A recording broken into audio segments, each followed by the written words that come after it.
하나님 말씀 함께 봅니다. 오늘 마태복음 14장 13절부터 21절까지 말씀입니다. 마태복음 14장 13절부터 21절까지 말씀 우리 한 절씩 교독합니다. 제가 먼저 읽습니다. 예수께서 들으시고 배를 타고 떠나사 따로 빈들에 가시니 우리가 듣고 여러 골들로부터 걸어서 따라간지라. 예수께서 나가사 큰 무리를 보시고 불쌍히 여기사 그 중에 있는 모든 자를 고쳐주시니라. 저녁이 되매 제자들이 나와 이르되 이곳은 빈들이요 때도 이미 저물었으니 우리를 보내어 마을에 들어가 먹을 것을 사 먹게 하소서. 예수께서 이르시되 할 것 없다. 내가 먹을 것을 주라. 제자들이 이르되 여기 우리에게 있는 것은 떡 5개와 물고기 2마리 뿐이니이다.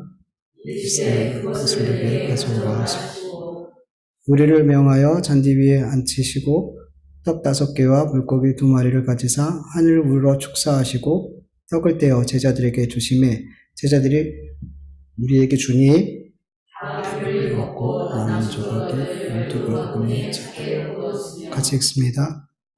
먹을 사람은 여자와 어린아이 외에 6,000명이나 되었더라. 아멘.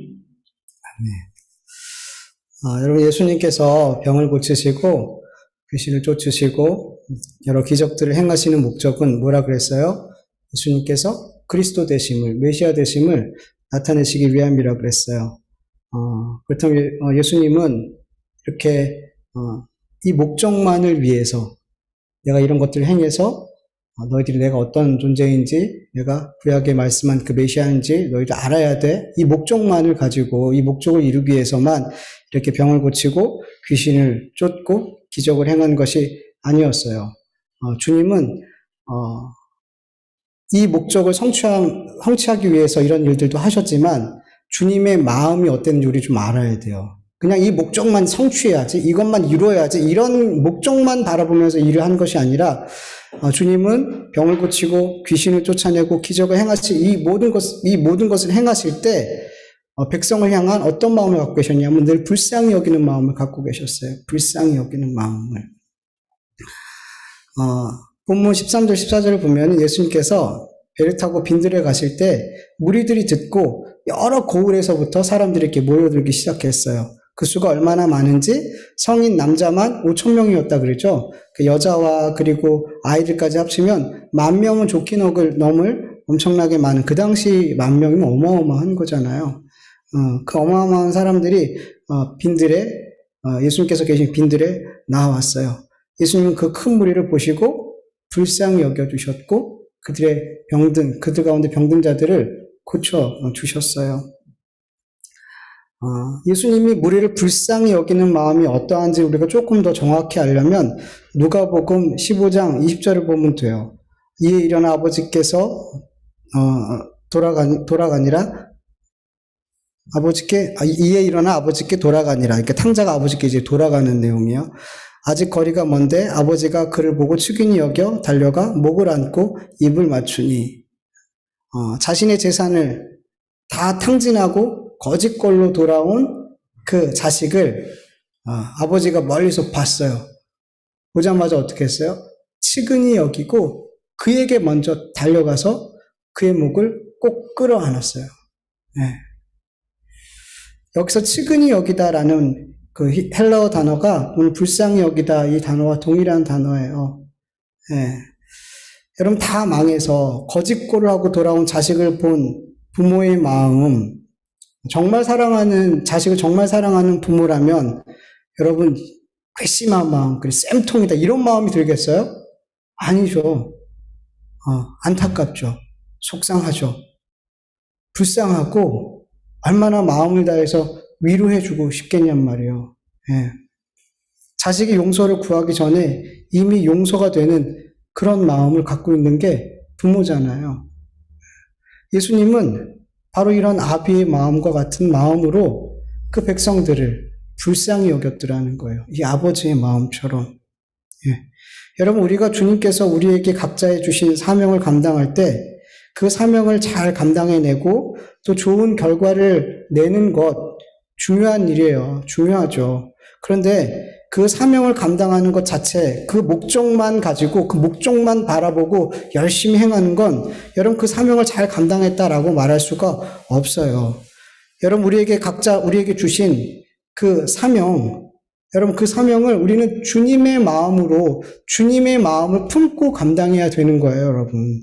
여러분에게 하나님께서 맡겨주신 일들, 하나님께서 여러분에게 맡겨주신 사람들, 여러분 한번 생각해 보세요. 그 사람들을 내가 감당할 때, 주님께서 나에게 맡겨주신 사명으로 받고 감당할 때, 여러분, 주님의 마음으로 감당해야 돼요. 주님의 마음으로 그 사람을 대해야 되고, 주님의 마음으로 그 일들을 대해야 돼요. 예. 여러분, 우리가 주님의 마음 없이 어떤 주님 주신 사명은 분명한데, 주님의 마음 없이 이 사명을 감당하게 되면 그 사명 감당할 때 금방 지쳐요. 너무 힘들어요. 금방 지쳐버리게 돼요. 예. 육도 지치고 마음도 지치고. 예. 그리고 주님 마음이 없으면 주님의 마음으로 그 사명을 감당하지 않으면 그 사명을 계속 감당해 가면서 그것이 내 자랑이 되고 내 의가 되고 내 영광으로 삼더라는 거예요. 주님의 마음을 품지 않고 그 일을 하게 되고 그 사람들을 통해서 내가 영광받더라는 거죠. 주님의 마음을 품지 않으면 자꾸만 그 사람들을 통해서 그 일을 통해서 마귀의 유혹에 자꾸만 넘어가게 돼요. 자꾸 시험에 들게 되더라는 거예요. 뭐가 없으면? 주님 마음 없으면. 주님의 마음이 없으니까. 여러분 예수님의 마음이 어떤 마음이에요? 빌립보서 2장 5절에서 8절을 보면 너희 안에 이 마음을 품으라 곧 그리스도 예수의 마음이니 그는 근본 하나님의 본체시나 하나님과 동등됨을 취할 것으로 여기지 아니하시고 오히려 자기를 비워 종의 형체를 가지사 사람들과 같이 되셨고 사람의 모양으로 나타나사 자기를 낮추시고 죽기까지 복종하셨으니 곧 십자가에 죽으심이라. 아멘. 여러분 우리는 보통 이 말씀을 통해서 그래 주님처럼 겸손의 마음을 가져야지 이런 생각을 하게 되죠. 맞아요. 겸손의 마음, 주님의 죽기까지 낮추신 그 겸손의 마음 우리에게 반드시 필요해요. 우리 죄인들에게 꼭 필요한 마음이에요. 주님의 마음이에요. 그런데 여러분 이거보다 이 주님의 이 겸손한 마음보다 더 근본적이고 중요한 마음이 있더라는 거예요. 여러분 왜 예수님께서 하나님과 동등됨을 포기하시고 자기를 비워 그렇게 겸손하게 사람이 되셔서 이 땅에 오시고 죽기까지 하나님 앞에 복종하셔서 십자가에 죽으셨어요? 왜요? 왜 겸손하게 그렇게 죽기까지 겸손하시고 그 죽기까지 낮아지시고 복종하셨냔 말이에요. 왜? 우리에 대한 사랑이 우리를 향한 용서와 긍휼과 오래 참으시는 그 주님의 은혜와 사랑 우리를 향한 그 마음들이 그렇게 주님을 낮추시더라는 거예요. 죽기까지 복종하게 하시더라는 거예요. 그게 주님의 마음이에요. 그게 정말 우리가 본받아야 될 마음인 거예요. 단순히 겸손 이게 아니에요. 이것뿐만 아니라 여러분 우리가 알다시피 주님의 마음을 내가 품어야지 한다고 여러분 이렇게 품어질까요? 안 품어지더라는 거죠. 분명히 난 이 마음을 우리가 찬양했던 것처럼 주님 마음 되게 해주세요. 주님 마음 품고 싶어요. 막 그런다고 해서 그게 확 그대로 구한다고 바로 그렇게 내 마음이 되냐는 거예요. 내가 그렇게 마음 먹고 의지를 세우고 주님 마음 내가 품어야지 한다고 의지를 세운다고 되지 않더라는 거죠. 여러분 죄인된 우리 인간은 피를 나눈 가족도 때로는 불쌍히 여기지 않을 때가 있어요. 때로는 내 배에서 난 자식도 용서가 되지 않을 때가 있단 말이에요. 하물며 다른 사람은 어떻겠냔 말이에요. 다른 사람들은. 그래서 우리에게 주어진 사명을 감당할 때 그 일들을 그 맡겨진 사람들을 잘 감당할 수 있게 이 사명을 잘 해낼 수 있게 힘과 능력을 구하는 것도 맞지만 그에 앞서서 먼저 뭘 구해야 돼요? 주님의 마음 달라고 기도해야 돼요. 주님 마음 달라고 기도해야 된단 말이에요. 여러분 우리가 주님 앞에 간절히 구하고 또 구해서 주님의 마음, 그 사랑의 마음, 그 용서의 마음, 그 오래 참음의 마음, 긍휼히 여기는 마음이 내 안에 들어오게 되면 여러분 이미 그 사명은 감당하게 된 거예요. 감당한 거예요. 그 주님의 마음이 이미 그 사명을 감당하고도 남을 충분한 힘과 능력을 내게 준단 말이에요. 그 주님의 마음이.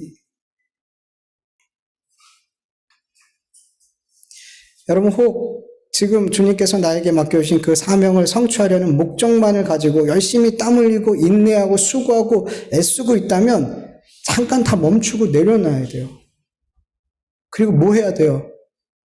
내가 정말 주님의 마음으로 이 사역을 감당하고 있을까? 내가 주님의 마음으로 내게 맡겨진 그 사람들을 지금 대하고 있을까? 그걸 먼저 생각해 보시고요. 그 마음이 내게 없다면 지금 그 열심 내려놓으시고 주님께 그 마음 먼저 구하세요. 주님 도와주세요. 제가 주님의 마음으로 이 일을 못하고 있어요. 내가 주님의 마음으로 그 사람을 대하지 못하고 있어요. 겉으로만 그 사람에게 잘하고 있지만 내 마음은 그 사람을 통해 그 사람에 대한 부글부글하는 마음이 내 안에서 멈추지 않아요. 주님 마음 제게 주세요. 용서하는 마음 주세요. 사랑할 수 있는 마음 주세요. 여러분 주님의 마음을 먼저 구하길 간절히 원합니다. 여러분 주님의 사명이잖아요. 나에게 주신 주님의 사명이잖아요. 근데 왜 내 마음으로 감당하냔 말이에요. 주님의 마음으로 감당해야죠. 그래서 우린 구해야 되는 거예요.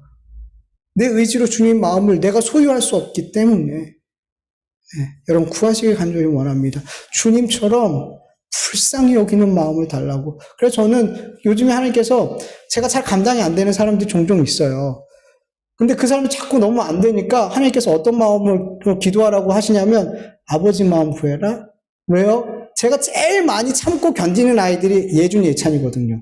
제가 저에게 가장 많은 것들을 요구하고 가장 많이 힘들게 하는 사람이 예준 예찬이에요. 근데 제가 보니까 가장 오래 참는 사람들이 있다면 그게 예준 예찬이더라고요. 그래서 하나님께서 아비의 마음을 구하라고 하더라고요. 아버지 마음으로.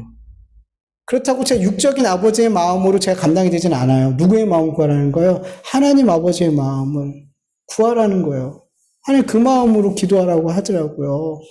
제가 안 되니까. 겉으로는 편하게 대할 수 있어도 속이 그렇게 안 되는 거예요. 겉으로는 제가 목사라는 그 어떤 그 위치가 있고 직업이 있으니까 제 자리가 있으니까 그렇게 되어지는 것 같은데 제 속은 안 그렇더라는 거예요. 근데 그게 제가 너무 속상하고 힘들더라는 거예요. 그래서 하나님께서 저에게 아버지 마음 구해라. 아버지 마음 구해라. 하나님 아버지 그 마음 구해야지 이 일이 내 일이 되지 않고 저의 일이 되지 않고 하나님의 일이 된다는 거예요. 여러분 간절히 구하시길 바라요. 우리의 마음으로는 주님의 사역 끝까지 못 감당해요. 바르게 못 감당해요. 주님의 마음을 늘 구할 수 있기를 축원합니다.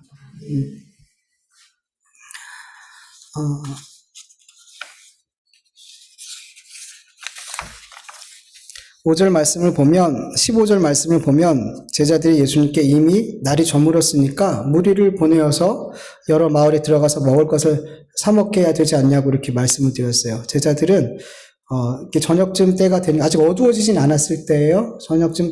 저녁이 되어져 갈 때 많은 사람들이 이제 배고픈 거를 먼저 이제 생각한 거예요. 이렇게 많은 사람들 먼저 이제 배려한 거죠. 그래서 예수님께 이제 사람들을 보내서 음식을 이제 늦기 전에 사 먹게 해야 되지 않겠습니까? 이렇게 제안을 드렸어요.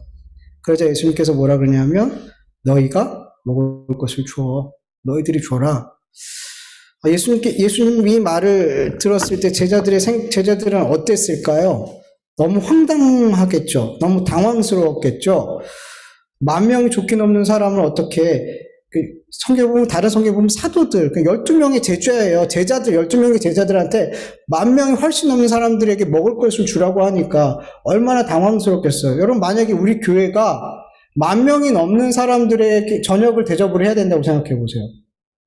얼마나 많은 준비와 그리고 얼마나 많은 시간과 노력과 재정적인 여러 가지 준비가 필요하겠어요. 어마어마한 거죠.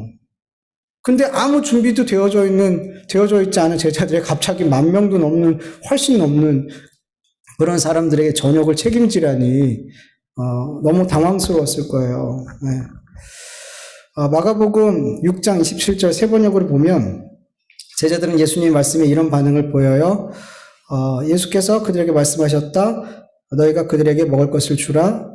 제자들이 그에게 말하였다. 그러면 우리가 가서 빵 200데나리온 어치를 사다가 그들에게 먹이라는 말씀입니까? 이렇게 제자들은 당황스러운 주님의 이 말씀에 현실적으로 대답을 해요. 현실적인 대답을 해줘요. 그 당시 200데나리온은 일용직 근로자가 200일 정도 일해야 될 어마어마한 돈이에요. 적지 않은 돈이에요. 예. 그 큰 돈을, 그리고 이 빵을 사기 위해서는 지금처럼 큰 도시들이 있는 것들이 아니라서 마을, 거기 또 갈릴리 그 지역은 별로 그렇게 큰 지역이 아니고 마을이 있는데 10,000명이 넘는 사람들을 어떻게 한 곳에 가서 다 먹일 수 있어요? 여기저기 마가복음에 보면은 두루 촌과 마을로 가서 사 먹게 하소서 예수님께 이렇게 말해요. 그러니까 여기저기로 흩어져서 이렇게 빵을 사와야 되는 거예요. 만약에 제자들이 200데나리온이 있다면 그걸로 여기저기 가가지고 그 빵을 다 사와야 되는 거예요. 불가능하다는 거예요. 제자들은 한마디로 이런 얘기를 통해서 하고 싶은 말은 주님 이거는 불가능해요. 우리 못해요. 이 말 하고 싶은 거예요. 현실적으로 불가능해요. 여러분 예수님이 현실을 너무 몰라가지고 제자들한테 이런 명령을 한 걸까요? 아니죠. 예수님의 말씀은 항상 거기에 의미가 있어요. 분명 하나님의 뜻이 있단 말이에요. 주님의 뜻이 있단 말이죠. 의도가 있단 말이죠. 여러분 마가복음과 누가복음에 보면 이 오병이어 사건이 있기 전에 어떤 일이 있었냐면 예수님의 제자들이 예수님으로부터 이제 권능과 능력을 받고 파송을 해요. 파송을 당해요. 그래서 병든 자를 고치고 귀신을 쫓고 하나님의 나라를 전파하고 회개를 외치고 돌아온 다음에 막 예수님께 보고를 해요. 주님 우리가 귀신을 쫓았어요. 병든 자를 일으켰어요. 우리가 담대하게 주님의 하늘나라의 복음을 전했어요. 회개를 선포했어요. 그러면서 막 보고하는 내용이 나와요. 그리고 나서 오병이어 기적이 바로 연결되어지는 거예요. 그 사건이 있은 이후에. 예. 누가복음 9장 10절에서 11절 보면 사도들이 와서 자기들이 행한 모든 것을 예수께 여쭈니 데리고 따로 베세다라는 고을로 떠나 가셨으나 우리가 알고 따라 왔거늘 예수께서 그들을 영접하사 하나님의 나라 일을 이야기하시며 병 고칠 자들은 고치시더라 이렇게 말씀하고 있어요. 바로 이어진단 말이에요. 그 보고가 끝나고 나서 제자들이 전도 파송을 받고 돌아와서 이게 이렇게 이어지고 있어요. 마가복음 6장 12절에서 13절 보면 파송받은 제자들은 나가서 회개를 전파하고 많은 귀신을 쫓아내고 많은 병자에게 기름을 발라 고쳤어요. 여러분 이렇게 예수님이 주신 권능과 권위로 많은 귀신을 쫓아내고 병든 자를 고치고 놀라운 기적을 직접 경험한 제자들이었어요. 방금 전까지. 네.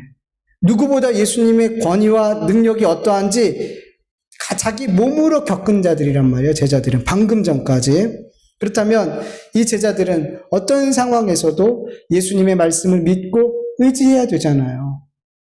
예수님이 이런 분이잖아요. 불가능한 일을 이루시는 분이잖아요. 그걸 겪었잖아요, 자기들이. 너희들이 먹을 것을 줘라. 그 말씀하셨대. 그 믿음이 있었다면, 그 은혜를 겪어봤다면 자기들이 어떻게 할 줄 모르겠으면 주님 저희가 어떻게 하면 좋겠습니까? 뭐라고 말씀하세요? 제가 시키는 대로 저희가 다 할게요. 뭐 이런 식으로라도 나와야 될 텐데 그들은 어떻게 했어요? 너희 것을 너희가 먹어라 줘라 이 한마디에 그들은 마치 믿음 없는 자처럼 행하더라는 거예요. 믿음으로 반응하지 않더라는 거예요. 현실적으로 이 문제를 해결할 수 있을지 없을지를 머리를 굴려가면서 계산하고 나서, 이거는 불가능하구나라고 결론을 탁 지어버리더라는 거예요. 그리고 주님, 이거는 안 돼요. 라고 말하더라는 거예요. 이들이 진짜 예수님이 주신 능력과 권위로 귀신을 쫓아내고 병든 자를 고치고 하나님의 나라를 담대하게 전파한 그 제자들 맞나요? 이 제자들? 예수님의 능력과 권위가 어떠한 것인지 그의 삶으로 경험했다면 아무리 주님이 당황스럽고 이해할 수 없는 명령을 주셨다 할지라도 믿음으로 반응해야 되잖아요. 믿음으로 반응해야 되잖아요. 그거 당연한 거 아니에요?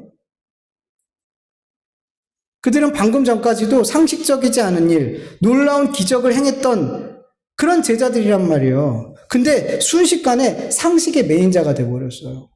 상식에서 벗어난 일은 이거 안 되는데 라고 말하는 자가 되더라는 거예요. 얼마 전까지 불가능한 일을 했던 제자들이 너무 쉽게 불가능한 일을 순순히 불가능한 일로 받아들이더라는 거예요. 예수님이 그렇게 하라고 명령하셨는데 어떻게 이렇게 금방 믿음이 아니라 머리로 반응하는 자가 이렇게 될 수 있냔 말이에요. 어떻게 이렇게 금방. 여러분, 하나님께서 성령님을 통해서 우리에게 예수 그리스도를 믿는 믿음을 주셨어요. 그리고 이 믿음은 우리 안에 있어요. 그런데 분명 이 믿음이 우리 안에 있지만 이 믿음의 주인은 따로 있더라는 거예요. 이 믿음의 주인은 우리 안에 믿음이 있다고 해서 이 믿음을 내 마음대로 좌지우지할 수 있다라고 착각하면 안 돼요. 내 안에 있다고 이게 다 내 게 아니란 말이에요. 내 게 아니란 말이에요. 저와 여러분이 믿음을 내 마음대로 컨트롤할 수 있는 분이 있을까요? 저와 여러분 가운데? 그리스도인들 가운데? 내가 원하면 얼마든지 모든 일을, 모든 상황에서 믿음으로 행동하고 믿음으로 말하고 믿음으로 선택할 수 있냔 말이에요. 내가 믿음으로 해야겠다라고 작정하면. 하나님의 말씀을 내가 믿어야지 하면 그 모든 말씀이 다 믿어지냔 말이에요. 내 마음으로. 아니더라는 거예요, 여러분. 분명히 믿음이 내 안에 있는데 내가 원하면 얼마든지 내 믿음이 작동이 돼야 되는데 내 거라면 그래야죠. 아니더라는 거죠. 하나님께서 성령님을 통해서 분명히 내 안에 믿음을 주셨고 이 믿음으로 우리는 구원을 받지만 이 믿음의 소유주는 여전히 주님이시라는 거예요. 주님이시라는 거예요. 얼마 전까지 아무리 귀신을 쫓아내고 많은 병자를 고치고 사람들을 두려워하지 않고 담대하게 하나님의 나라를 전파했다 할지라도 하루아침에 믿음 없는 자처럼 말하고 행동하고 잘못된 선택을 할 수 있더라는 거예요. 우리들은. 여러분 열왕기상 18장에 보면 엘리야는 바알 선지자 450명과 아세라 선지자 400명을 갈멜산으로 부르죠. 그리고 니들이 믿는 바알과 아세라가 하나님인지 내가 믿는 여호와가 하나님인지 대결해보자. 그래서 대결했잖아요. 그래서 너가 각을 뜬 그 송아지에 하늘에서 불을 내리면 너희들이 믿는 그 바알과 아세라가 하나님이야. 그런데 내가 각을 뜬 이 소에 하늘에서 불이 떨어지면 여호와가 하나님이야. 그리고 기도했잖아요. 근데 누가 어디에 불이 떨어졌어요? 엘리야가 쌓은 그 제단과 제물에 불이 떨어졌죠. 놀라운 일을 온 백성이 경험했어요. 그리고 그 자리에서 그 850명의 우상을 섬기는 선지자들은 다 죽임을 당했어요. 이렇게 놀랍고 담대한 일을 엘리야가 행했단 말이에요.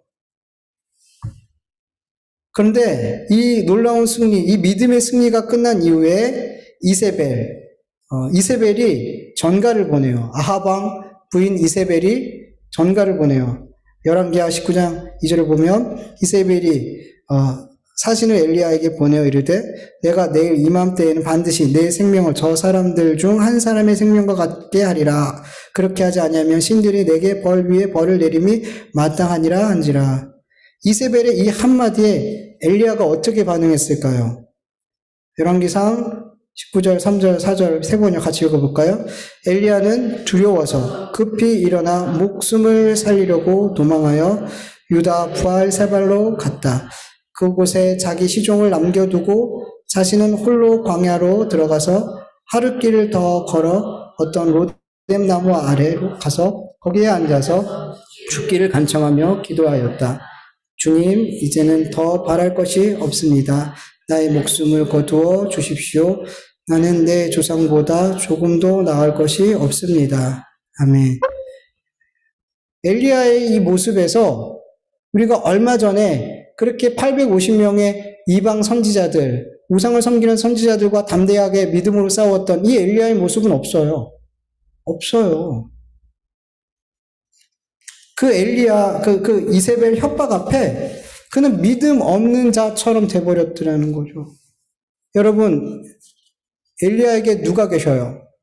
하나님이 계시잖아요. 하나님의 편이세요. 하나님이 엘리야의 편이요. 그는 분명히 확인했잖아요. 누가 진짜 하나님인지 방금 전에 확인했잖아요. 여호와만이 하나님이시란 말이에요. 근데 그 하나님이, 유일하신 하나님이 내 편에 계신데 우상을 섬기고 있는 이세벨을 두려워하더라는 거예요. 하나님이 내 편인데 뭐가 두렵고 뭐가 불가능하겠어요. 지금까지 얼마나 많은 기적들을 체험했는데, 하나님의 살아계심을 체험했는데, 그런데 엘리야는 그 이세벨의 말 한마디에 믿음 없는 자처럼 주님 저를 차라리 죽여주세요, 그러더라는 거예요. 이게 어떻게 같은 사람이에요? 여러분, 성경은 계속 말씀하세요. 믿음의 선진들을 통해서 계속 우리에게 말씀하세요. 믿음은 우리 안에 주셨지만 이 믿음이 내 안에 있다고 내 게 아니더라는 거예요. 이 믿음을 좌지우지하는 건 여전히 우리에게 믿음을 주신 주님이시라는 거예요. 네. 여러분, 신앙생활에 자신 있어 하는 사람 있어요? 전 가끔씩 봐요. 믿음의 삶을 사는 것에 자신 있어 하는 사람 저는 가끔씩 봐요. 왜 이렇게 생각하냐면 이 믿음을 내 마음대로 좌지우지할 수 있다라고, 믿음을 내가 내 힘으로 조절할 수 있다고, 내가 얼마든지 작동시킬 수 있다라고 생각하는 사람들이에요. 내 마음대로 믿음을 좌지우지할 수 있다라고 믿는 사람은 100% 하나님께서 주신 믿음이 아니에요. 아니에요. 그거 하나님 주신 믿음 아니에요. 하나님께서 주신 믿음은 100% 하나님께서 좌지우지하세요. 하나님께서 하시는 거예요. 믿음을 주신 분도 하나님이시고, 세상을 이길 수 있는 믿음으로 살게 하시는 분도 하나님이시고, 그 믿음으로 구원받게 하시는 분도 하나님이세요.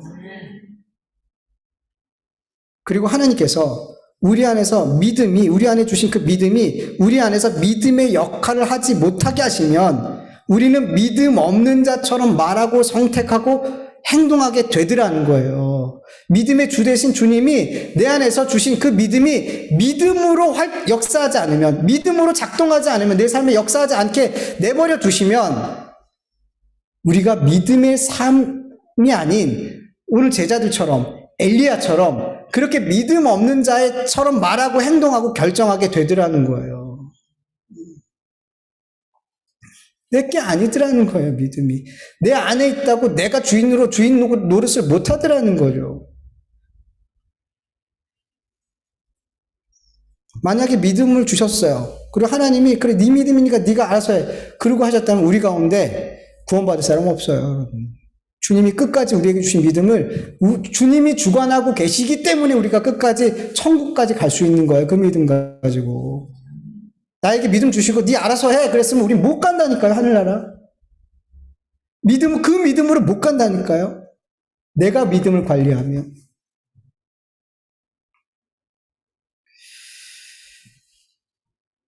예수님은 얼마 전까지 믿음으로 귀신을 쫓아내고 병든 자를 고치고 담대히 하나님의 나라를 전파함으로 그 마음이 얼마나 들떠있겠어요. 그 들떠있는 그 제자들에게 모든 너의 능력과 권위와 너의 모든 믿음은 너의 것이 아니야. 누구 거라는 거예요? 내가 준 거야. 내가 준 거야. 너희들 봐. 방금 전까지도 그렇게 놀라운 불가능한 일을 행해놓고서 지금 내가 준 이 명령 앞에 너희들 어떻게 행동하는지 봐. 니들 믿음이라면 지금도 믿음으로 대답했어야지. 니들 거라며. 니들 믿음이 아니야. 니들 권세가 아니야.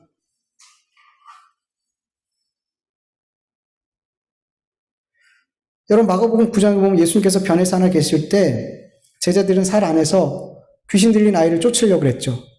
쫓았어요? 못 쫓았어요? 못 쫓았어요. 그들은 귀신 들린 자를 많이 고쳤어요. 근데 왜 안 되냔 말이에요. 그 능력이 내 능력이라면 오늘도 했어야죠. 지난번에 했으니까 오늘도 했어야죠. 못 하더라는 거예요. 그 능력이 누구 거기 때문에? 주님 거니까. 주님 거니까요, 여러분.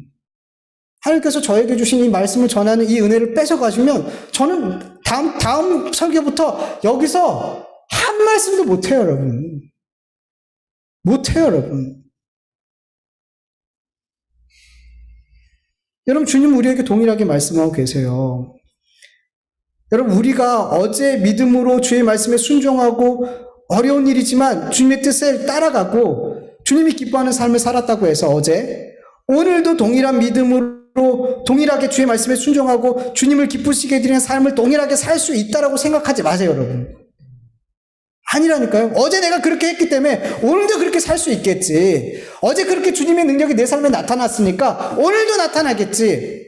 아니요. 오늘도 주님이 나에게 주신 그 믿음이 작동돼야지 믿음이 믿음의 역할을 할 수 있게 은혜를 주셔야지 제가 오늘도 그 믿음으로 살 수 있는 거고 제가 오늘도 능력을 제 삶의 믿음으로 능력 있게 오늘을 살아갈 수 있게 된다는 거예요. 그래서 우리 그리스도인들은 뭘 구해야 돼요? 날마다 믿음을 구하는 거예요. 믿음이 없어서 구하는 게 아니에요. 여러분, 우리에겐 이미 예수 그리스도께서 성령께서 우리 안에 주신 그 믿음은 온전한 믿음이에요. 100%의 믿음이요. 믿음을 조금씩 하나님께서 구원받을 때까지 나눠주시는 게 아니에요. 처음에 우리에게 믿음 주실 때 온전한 믿음을 주셨어요. 우리 안에. 근데 그 믿음이 작동되냐 안 되냐는 누가 하시는 거예요? 하나님이 주관하시는 거예요. 그래서 우리는 늘 믿음을 구해야 되는 거예요. 믿음이 없어서 구하는 것도 아니고 우리의 믿음이, 그 주신 믿음이 오늘 믿음으로 역사할 수 있게 해달라고. 그 믿음으로 오늘도 믿음의 말을 하고 오늘 주신 그 믿음으로 믿음의 선택을 할 수 있도록 이 상황과 이 형편과 이 처지 가운데 오늘도 제가 믿음으로 행할 수 있게 해달라고 내 안에 믿음이 믿음의 역할을 할 수 있게 해달라고 기도하라는 거예요. 늘 구하셔야 돼요. 우리에게 믿음을 주시고 믿음을 완성시키실 그 예수님께 구해야 돼요. 고린도전서 10장 12절을 보면 그런즉 선줄로 생각하는 자는 넘어질까 조심하라. 선줄로 생각하는 자는 어떤 자들일까요? 나는 어제도 이렇게 살았으니, 이렇게 믿음으로 살았으니 오늘도 그렇게 살 거야. 여러분, 교만함이에요. 여러분, 그것은 믿음이 내 거라고 생각하고 이 권능과 힘이 내 거라고 생각하기 때문이에요. 그런데 늘 주님께 믿음을 구하는 자들은 선줄로 생각하지 않아요. 늘 믿음을 구하고 조심스럽게 겸손하게 그 삶을 주님께 의지하면서 주님 주신 힘을 구하면서 주님 주신 믿음으로 살아가는 거예요. 절대 그들은 난 서 있어라고 생각하지 않아요. 혹 그렇게 되면 하나님 어떻게 하실까요? 넘어뜨려 주시는 은혜를 베풀어 주세요. 거봐, 네 거 아니지?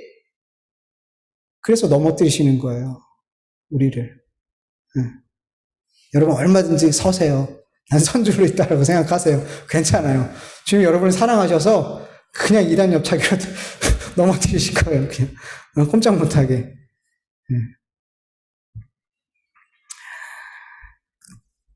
내 삶의 믿음의 삶, 믿음의 능력, 순종의 삶이 나타났다면 여러분 감사하세요.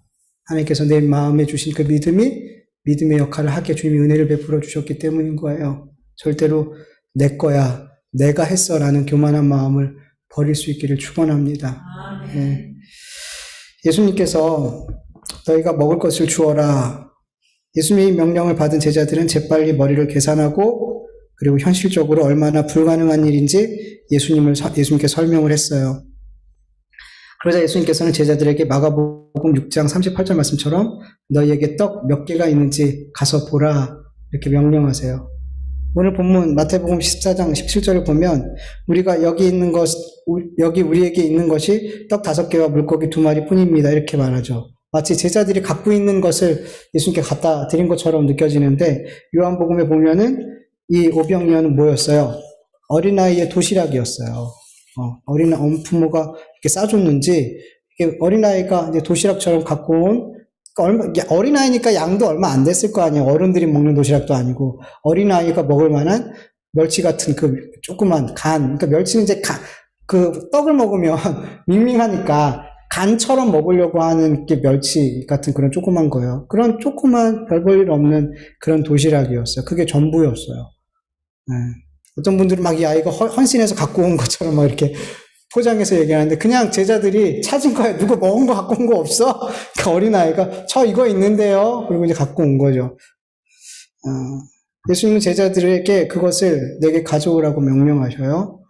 어린아이의 손에 들려져 있던 이 작은 도시락이 예수님의 손에 들려졌을 때 예수님은 마가복음 6장 39절 40절 말씀처럼 제자들에게 명령하세요. 사람들을 50명씩 100명씩 때려지어 앉게 하라고 잔디 위에 앉게 하라고 명령을 하셨어요. 근데 이 명령 역시도 제자들은 이해할 수가 없었어요. 왜냐하면 때를 지어라는 단어는 연회, 주연 이런 뜻, 주연 이렇게 술 먹고 이런 걸 주연이라고 해요.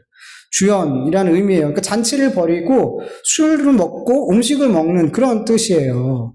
예, 때를 지어라는 의미가. 그리고 안다라는 그 헬라어 단어는 뒤로 기대어 눕다, 기대다 이런 뜻이에요. 이건 뭐냐면 이스라엘 사람들이 밥 먹을 때 취하는 자세, 이렇게 비스듬히 누워서 그 자세를 이야기하고 있는 거예요. 그러니까 지금 한마디로 뭐냐면 잔치자리에서 사람들이 때를 지어서 이렇게 잔치를 참여해서 먹을 준비를 시키라는 거예요. 그러니까 제자들도 이것도 이해가 되지 않는 거예요. 근데 이건 할 수 있죠. 100명씩, 50명씩 때를 지어 그렇게 할 수는 있잖아요. 그러니까 이해는 되지 않았지만 자기들이 할 수 있는 일이니까 그렇게 했어요. 그러니까 모든 준비가 끝나자 주님은 이 오병이어를 가지고 하늘을 우러서 축사하시고 떡과 고기를 떼어서 제자들에게 주셨어요. 그리고 마가복음 6장 41절, 이것을 헬라어 원문으로 보면 제자들이 일일이 한 사람 한 사람에게 다 나눠준 게 아니라 그 모인 그룹들 가운데 그 앞에다가 그 음식들을 놨어요. 그럼 그 사람들이 이렇게 갖고 와서 먹을 수 있게. 생각해보세요. 10,000명도 넘는 사람을 12명의 사람이 다 나눠줘봐요. 밤새요. 그렇게 하나님께서 예수님을 이렇게 그룹별로 나눠서 거기 앞에다가 음식을 제자들이 놓게 했어요. 그래도 많은 시간이 걸렸을 거란 말이죠. 근데 놀라운 것은 제자들이 주님께 받은 그 떡과 고기를 계속 그 무리들 가운데 놓고 또 놓는데 없어지지 않더라는 거예요. 계속 나오더라는 거예요. 언제까지? 다 나눠줄 때까지. 뭐 이런 비슷한 류의 기적들은 구약에 몇 번 있었죠. 그렇게 모든 사람들이 다 배불리 먹고 남은 조각이 12조각이라고 성경은 기록하고 있어요. 여러분, 예수님은 불가능한 그 일들을 감당하셨어요, 여러분. 제자들은 예수님의 말씀이 불가능해 보였죠. 어린아이의 작은 도시락이 그들의 손에 있을 때도 여전히 불가능해 보였어요. 이것 갖고 뭘 할 수 있겠어요? 이런 마음이었죠. 그런데 그 예수님의 손에 그 작은 어린아이의 도시락이 들려졌을 때 제자들은 다 불가능해 보이고 부정적으로 보였지만 그들의 모든 잘못된 생각, 그 생각들이 다 잘못됐다라는 것. 그리고 그들의 모든 상식이 박살이 나버리면서 놀라운 기적들을 보게 됐어요. 많은 사람들이 그 작은 것으로 배불리 먹고 남았더라는 거죠. 여러분, 예수님은 전능하신 하나님이세요. 예수님은 전능하시기에 그 하신 말씀을 반드시 이루신단 말이에요. 처음에 예수님께서 너희가 줘라 라고 말씀하셨잖아요. 정말 그들의 손에 의해서 그 10,000명이 넘는 사람들이 떡, 음식을, 저녁을 먹을 수 있게 됐단 말이죠. 네. 여러분, 우리가 자꾸 내 생각에, 내 얄팍한 지식으로, 그리고 내 기준으로, 내 상식으로, 내 경험으로 주님의 말씀을 이건 가능해, 이건 불가능해, 여러분 이렇게 판단을 해요. 더 나아가서 주님을 설득시키려고 해요. 주님, 제 생각은요, 이래요. 이거 안 된다니까요, 주님. 제자들처럼. 그리고 주님 말씀이 내 생각과 내 기준과 내 상식과 경험에 맞으면, 이해가 되면, 아, 그래, 순종해야지. 이렇게 반응해요. 혹, 이해가 좀 안 되더라도 나에게 손해가 없다면, 그래, 내가 손해될 일 없으니까 순종해야지. 이렇게 반응하기도 해요. 근데 여러분, 이건 순종이 아니에요, 여러분. 그분들 입장에서는 순종했다라고 생각하는데 하나님의 편에서는 그거 순종 아니라니까요. 하나님께서 순종으로 받아들여지는 건 주님이 말씀하셨을 때, 명령하셨을 때 내 생각, 내 지식, 내 경험, 세상이 말하는 그 상식을 그 말씀 앞에 들이대지 않아요. 뭐예요? 아멘 하는 거예요. 아멘 하는 거예요. 주님의 말씀이 정말 이해가 되지 않고 주님의 명령이 너무 당황스럽고 혹 이게 분명히 내게 손해가 될 것 같이 생각이 될지라도 주님의 뜻은 항상 오라. 주님은 항상 선해. 이것을 믿음으로 아멘 하는 거예요. 이게 순종이에요, 여러분. 이해됐기 때문에, 여러분, 그거 순종 아니에요, 여러분. 납득됐기 때문에, 하나님 저를 좀 납득시켜주세요. 좀 이해시켜주세요. 그럼 제가 좀 믿을게요. 제가 좀 해볼게요. 아니에요, 여러분. 이건 믿음 아니에요. 내가 하려고 하는 거지, 믿음이 행하는 게 아니란 말이에요.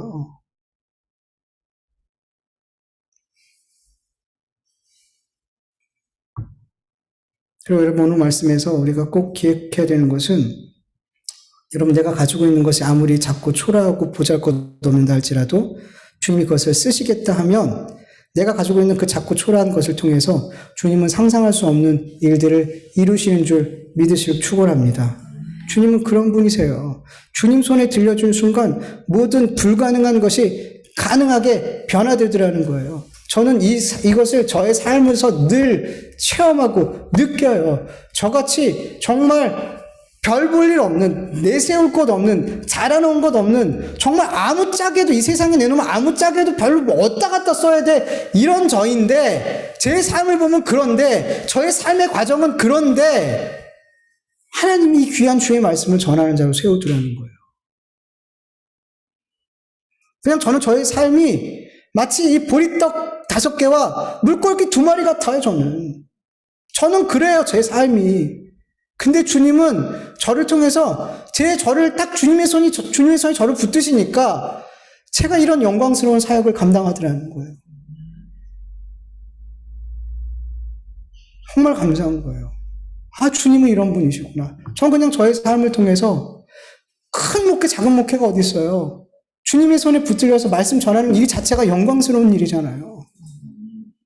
이 귀한 사역을, 이 사명을 맡기셔서 여지껏 인도하고 계시더라는 거예요. 여러분이 가지고 있는 것, 아니 여러분의 삶이, 여러분 자체가 여러분 아무리 자꾸 초라하다고 느껴질지라도, 나 같은 사람이 이런 마음이 들지라도 여러분의 삶이 주님 손에 들려져 있다면 여러분을 통해서 주님은 못하실 일이 없어요. 여러분이 못하는 게 아니라 주님이 여러분을 통해서 못하실 일이 없더라는 거예요. 그것을 여러분 믿으셔요. 주님은 그런 주님이세요. 네. 여러분 자꾸만 전능하신 주님을 내 수준으로 끌어내려서 생각하지 않기를 축원합니다. 내가 안 된다고 생각하는데 왜 주님까지 안 된다고 생각하냔 말이에요. 왜 자꾸 주님을 내 수준으로 끌어들여서 생각하냔 말이에요. 이건 범죄예요, 범죄. 하나님 앞에. 정말 전능하신 하나님이 여러분 믿어지지 않으세요? 그럼 구하세요. 주님 말씀 믿어지시지 않으세요? 그럼 구하세요, 여러분. 주님, 제 마음에 주신 그 믿음이 믿음의 역할을 할 수 있도록 제발 좀 도와주세요. 그래서 이 전능하신 이 하나님, 이 말씀들이 제가 다 믿어지고 정말로 아멘 되어줄 수 있도록 역사해 주세요. 네. 여러분 구하세요. 여러분 하나님께서 우리에게 은혜를 주시고 성령을 통해서 믿음을 주셨다고 해서 모든 게 믿어지는 거 아니잖아요. 예수님을 믿기 순간부터 모든 성경의 말씀이 다 믿어지는 거 아니잖아요. 우리는 계속 믿어져 가는 거란 말이에요. 계속 믿음을 구해야 된단 말이에요. 말씀을 읽다 보면 정말 이럴까? 정말 이런 일이 있을 수 있을까? 내 마음에 들잖아요. 그런 생각들이. 주님이 나에게 말씀하실 때, 정말 기도할 때 어떤 말씀을 주실 때 주님 정말 주님 이렇게 하실 수 있으세요? 그런 의심들이 들잖아요. 주님 정말 그렇게 하실 수 있을지 믿어지지 않을 때가 있잖아요. 주님 우리에게 믿음을 주셨을 때 모든 게 다 믿어지는 게 아니고 그럼 너무 편하죠. 너무 좋죠. 근데 주님은 그렇게 하지 않으세요. 계속 우리에게 믿음을 구하게 하시더라는 거예요. 왜? 믿음의 주가 너가 아니라는 거 알게 하려고. 믿음의 주가 내가 아니면 주님이시라면 우리의 구원도 누가 하시는 거예요? 주님이 하시는 거예요. 그러니까 모든 것의 주님은 주님이라는 거예요. 믿음의 주도 주님이고 나를 구원하시는 분도 주님이고 내 삶도 다 주님의 거라는 거예요. 그래서 주님은 구하게 하시는 거란 말이에요. 믿음이라는 것을. 그래서 여러분 믿음을 구하지 않으면 안 되는 거예요. 우리가. 주님의 마음을 구하지 않으면 안 되는 거예요.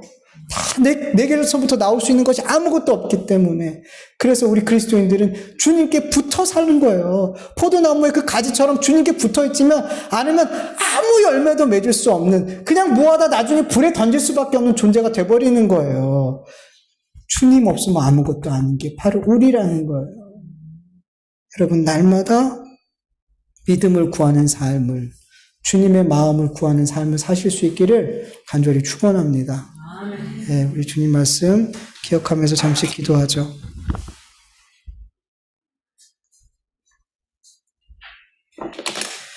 하나님 아버지 감사합니다. 오늘도 주의 말씀을 함께 나눌 수 있도록 도와주셔서 감사합니다. 늘 우리가 익숙하게 알고 있고 들어왔던 말씀이지만 하나님들 이 말씀 속에서 또 새 마음을 허락하여 주시옵시길 간절히 원합니다. 다시금 주의 음성이 들려지게 하여 주시옵시고 그 말씀이 우리의 마음 가운데 새겨지게 하여 주시옵소서. 이 말씀이 내 마음에 새겨지게 될 때 아버지, 이 말씀으로 우리가 아멘하고 순종할 수 있는 믿음이 믿음으로 역사할 수 있도록 주님 은혜 베풀어 주셔서 아버지 하나님 이 말씀처럼 살아가게 하여 주시옵소서. 주님의 마음을 늘 구하게 하시고 날마다 믿음을 구하게 하셔서 우리가 모든 삶 속에 모든 상황과 형편과 선택 속에 믿음으로 말하고 믿음으로 행하고 믿음으로 선택하고 그렇게 모든 사역을 주님의 마음으로 감당할 수 있도록 도와주시옵소서. 내 것이 하나도 없습니다. 내 것이 하나도 없습니다. 아버지, 다 주님의 은혜이고 주님이 허락하시는 것을 주님, 우리가 머리로 이해하고 내가 안 뒤에 그렇군요 순종해야지가 아니라 이것은 순종이 될 수 없음을 우리가 알게 하시고 하나님 믿음을 구하고 내 마음으로 머리로 이해가 되지 않아도 믿어짐으로 이해가 되고 믿어짐으로 다 납득이 되어질 수 있도록 도와주시옵소서. 우리의 순서가 바뀌지 않게 해주시옵소서.